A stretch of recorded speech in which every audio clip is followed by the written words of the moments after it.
States are reopening. We're all talking about it. We're all covering it. More people will be put at risk. That is an inherent fact. But how is it happening? Let's dig into it. There is a new study AP has showing thousands of infections as people do return to work, and it includes surges in meatpacking and poultry processing plants, plus construction workers. Now, today, in that hearing that got so much attention that we've been covering, this is a different aspect of it that we want to get into right now. Dr. Fauci discussing what he calls a, quote, moral responsibility for employers when workers are out there putting their lives at risk.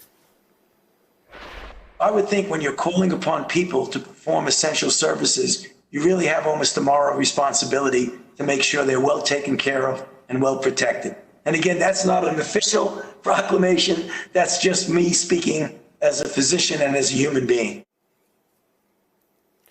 I'll tell you what. We could use people speaking as physicians, as experts, and as human beings, if by that we mean with a little bit of heart and moral center, because we're going through this tough transition as a nation. And what the doctor's asking us to do is pay attention to how this is really going down. That there are two different groups when we talk about who has to go back out there, reopen the economy for the rest of us. There's a group of low-income communities which is disproportionately made of racial minorities, that are shouldering the burden of the crisis, which means, yes, being more likely to get sick, even as you do the essential stuff that everyone's asking.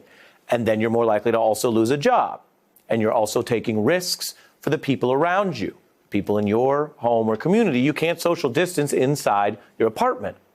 A new study also reveals that counties where African Americans are a disproportionate share of the population reflect over half of the coronavirus cases and 60% of all COVID deaths. This is something we've touched on before in our broadcast, but the new studies add context, revealing factors like employment status and access to quality health care, not the bare minimum, can be predictors of both whether you get sick, how you handle it, and whether you die from related health conditions. This is as important as it gets. It's about how we protect each other when we now see eyes wide open what the risks are. And how do we deal with getting the facts and the information out there? That's part of what we do in the news, so that everyone as a nation and a democracy can decide how we do this. These are issues of wealth and access, and they implicate everything about how we approach this, including the hopeful road ahead of whether you can treat and get better treatments or vaccines.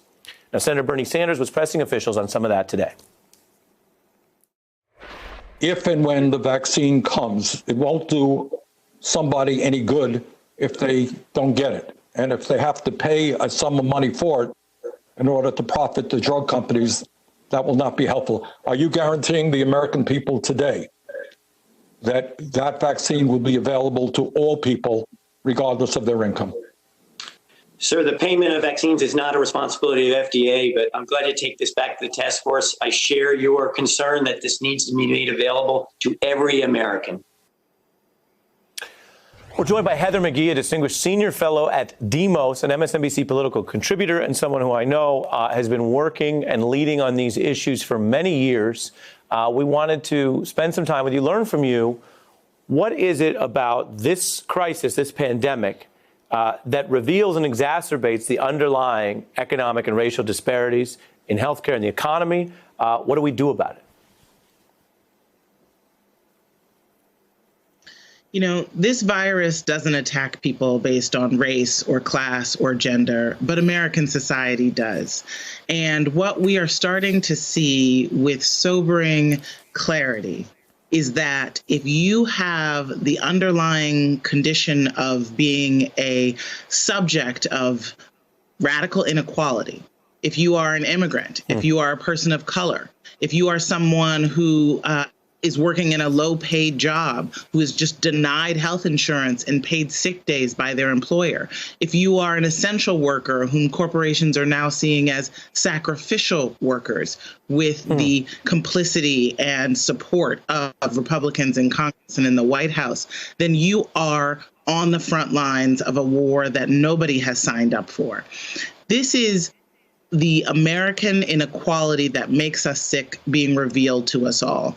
It's also showing right now that American workers who are disproportionately Black, immigrants and women are the ones who are knitting this country together with our labor. And the most important and basic thing that they deserve is the Essential Workers Bill of Rights, which is a bill that is in the House and Senate, Ro Khanna and Elizabeth Warren. Most of it was put into Nancy Pelosi's proposal today that just came out mere hours ago for the next round of stimulus. But it's basic things.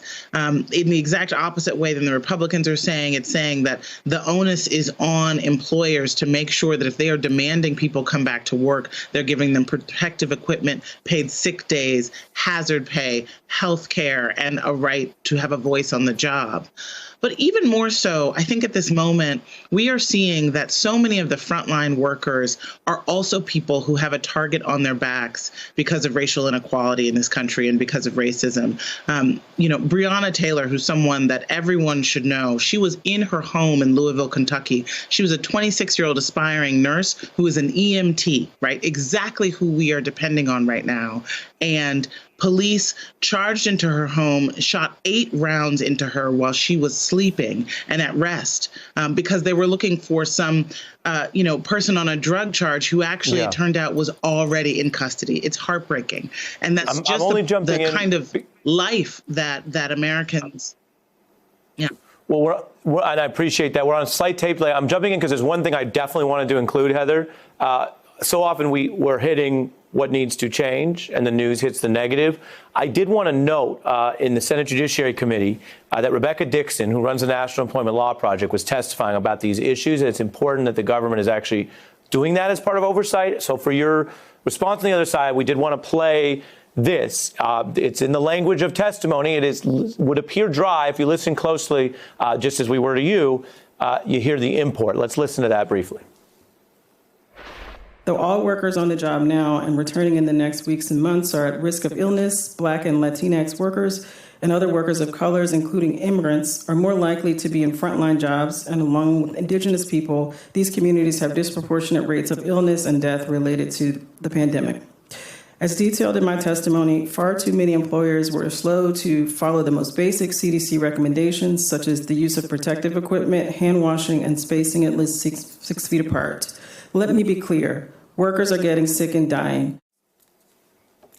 Heather, that's where the moral meets the economic. The Judiciary Committee looking at these COVID liability issues and who is actually going to be on the chopping block when you have the economic questions. I give you the final word.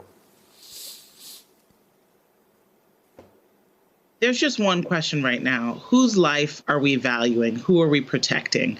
And right now, there's a very clear difference between the response from the Republican Party and the Democratic Party. And it's sad to say that it should be partisan, but that's what's going on right now. Republicans are protecting corporations, and Democrats are trying to protect workers and the American people.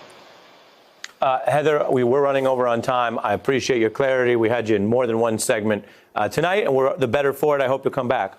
Hey, I'm Ari Melber from MSNBC. You can see more of our videos right here, or better yet, subscribe to our YouTube channel below. You could have been anywhere in the world, but you're here with us, and we appreciate that.